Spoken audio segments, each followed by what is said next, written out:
Hey everyone, I am out in my garden today with the kids and we've just finished up a few things and it's all clean. My mom was here over the weekend and we had some projects going, but she straightened it up for me and surprised me, which was wonderful. So it's looking pretty good right now and I wanted to show you what I have going on. And you maybe have seen some of the updates on the YouTube channel. If you haven't, you can go check those out, just Succulents and Sunshine on YouTube. But I also need your input on this door that I have, and I'll show you that in just a minute. But first I just want to show you what we have going because it's looking really good right now and it's a warm sunny day. So yeah, let's just get started. I'm going to answer a question that we've been asked quite a bit too and just talk about a few things. Okay, so this is it. This is unedited. You're going to see the entire yard. So it's about 10 in the morning right now, 10:30 maybe. Yeah, 10:30. And you can see it is, wow, fairly shaded, but then we do get some pretty intense areas of sun. So we finally got this shade cloth installed on the pergola. So I'm pretty happy about that. That's made a huge difference with the temperature. I have a couple of hanging plants. Wow, let's see if we can get them around the other side. Originally I had these all spaced out, but a friend of mine whose advice I greatly value suggested grouping them together and it looks so much better. I also moved them down lower because I realized I have so many little echeverias in here. I didn't really put in a ton of hanging plants and so I wanted to be able to see them. So now they're eye level. Like, check out this neon breakers, echeveria neon breakers. It's looking amazing. And then this is, oh no, I just forgot its name. Echeveria. And I can't remember, I think its nickname is Painted Echeveria or Painted Lady. I'm actually going to do a video about it and a couple other succulents that the names get confused frequently. So there's that. So these are kids' toys, yay, and then branch that fell out. And then these are my Costco succulents, which you can see some are doing better than others. This one completely rotted on that plant. This plant and these three, so these three over on this side seem healthy. This one is getting super transparent and mushy. So it also is gonna, you can see that right there, just, if it were just limp like this, it'd be from not enough water, but because it's like yellow and squishy, it's too much water, so not good. But the rest of them actually look really great, so that's fun.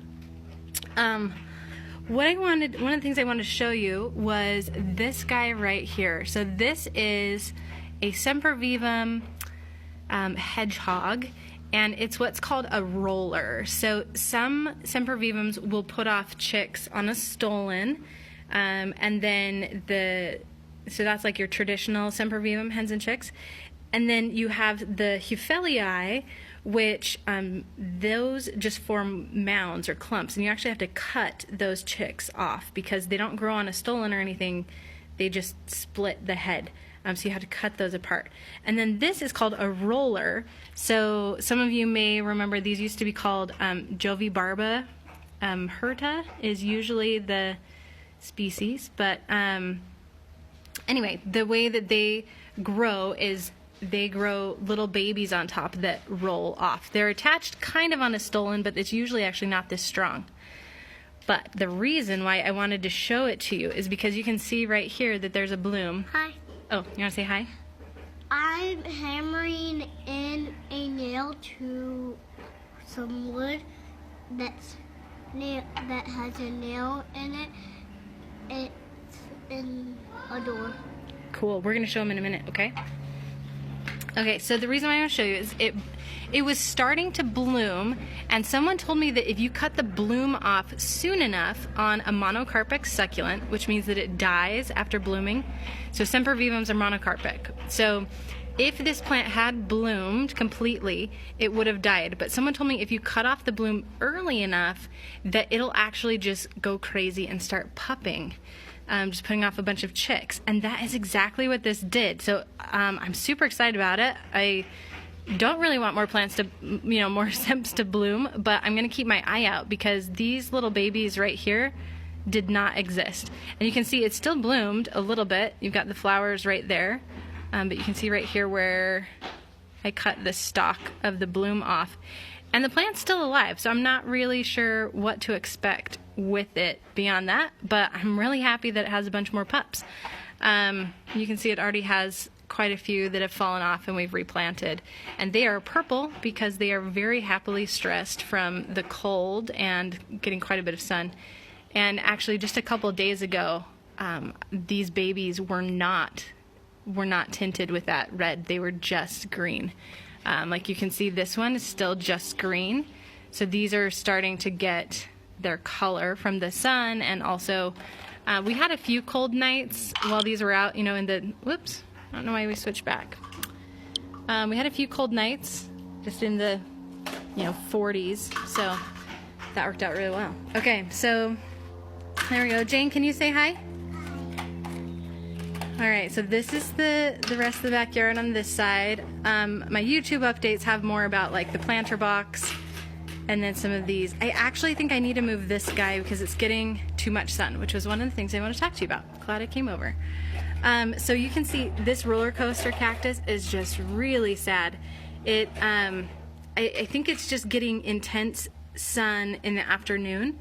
And so it's pretty hot, and it's not like 100 degrees or anything here yet. It's mostly been in, you know, the 70s, but just that late afternoon sun does so much more damage when it's direct, because even this Ming thing is its nickname. I can't remember its full Latin name, but the Ming thing is also yellowing. You can see here it normally looks like this, where it's more blues and purples.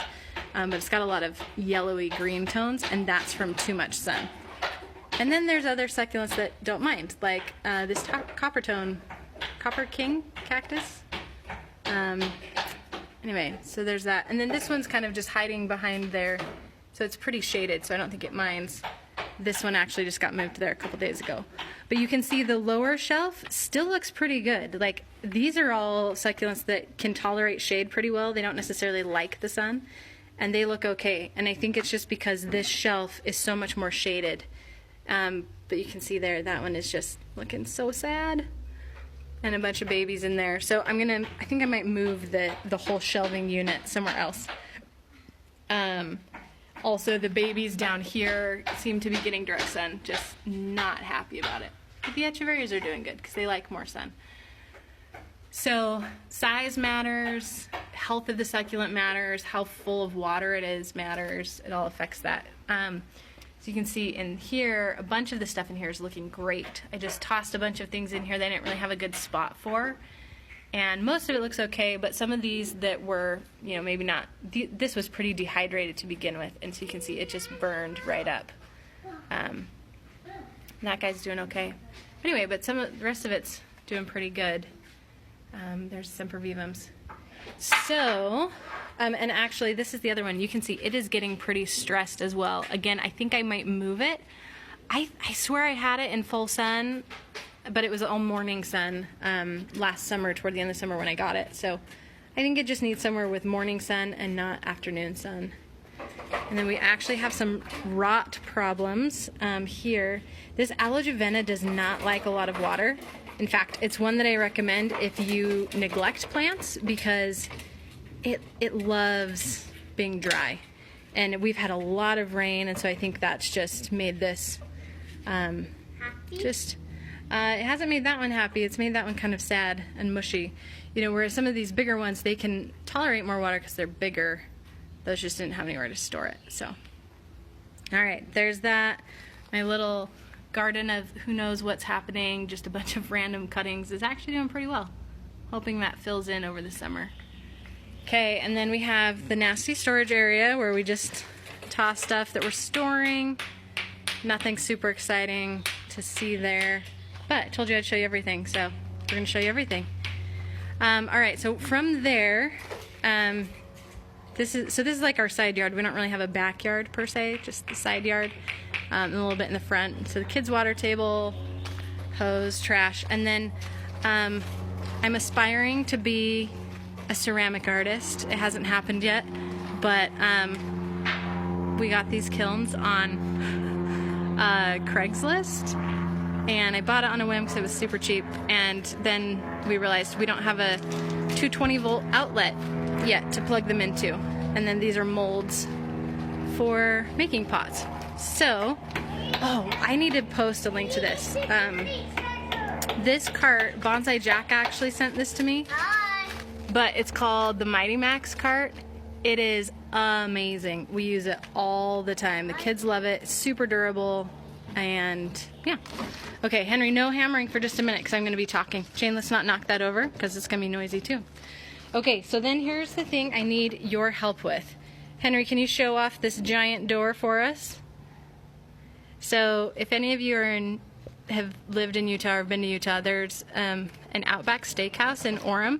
This used to be the exterior door to that restaurant, and I bought it for like $40 at Restore because they redid their, anyway, they redid the building, and so Restore takes donations and then sells them. Anyway, so pretty cool door. I like that it has a window. I've had this thing for way too long, is what my husband would tell you. But he kindly moves it for us every time we move. We've moved 3 times with it. And I haven't figured out what to do with it yet. I feel like I want to put it somewhere in our yard, but I can't really, I guess we could build a stand for it to make it freestanding, but we do get some wind, and it is so heavy. Even with Kevin's amazing skills, I just worry that freestanding, it would be too heavy. So what I've wondered about is putting it up against this wall, which never gets any direct sun, because this... Okay, can I hold your hand for a minute? So this wall is north facing, and it's our neighborhood, or our neighbor's house. So it doesn't get any direct sun. So I was thinking I could put it there and put like a bunch of baby plants on it and see how that grows and just keep it cool during the summer. I also wondered about leaning it up against this wall, but as you can see, it does get a lot of direct sun, and this is mostly in the morning, but in the summer here, even in the mornings, it's going to be, 100 degrees by 10:30 when it's getting this direct sun. So, and I could shade it. And then this gets direct sun in the afternoon. I'm hoping the pergola will provide some shade so it's not direct as long, but it will get some direct sun around like 3 o'clock. So, I don't know. I just can't quite figure out where to put it and what to do with it. And that's been my dilemma since I bought it, which is why it's just been sitting for 3 years.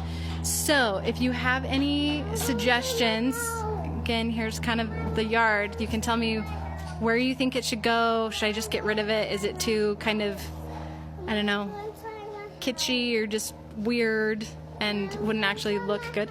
Okay, you can go in, Jane. It's all right. Jane, just a minute, please. Okay, I'll be in just a minute. But yeah, so I would just love your input on that and what you think we should do. But apparently Jane needs me, so we're going to head out now. Jane, can you tell everyone goodbye? Goodbye. Oh, that's pitiful. Okay, Henry, do you want to say goodbye? Bye. All right, but yeah, I'd love your input. And then if you have any follow-up questions, let me know.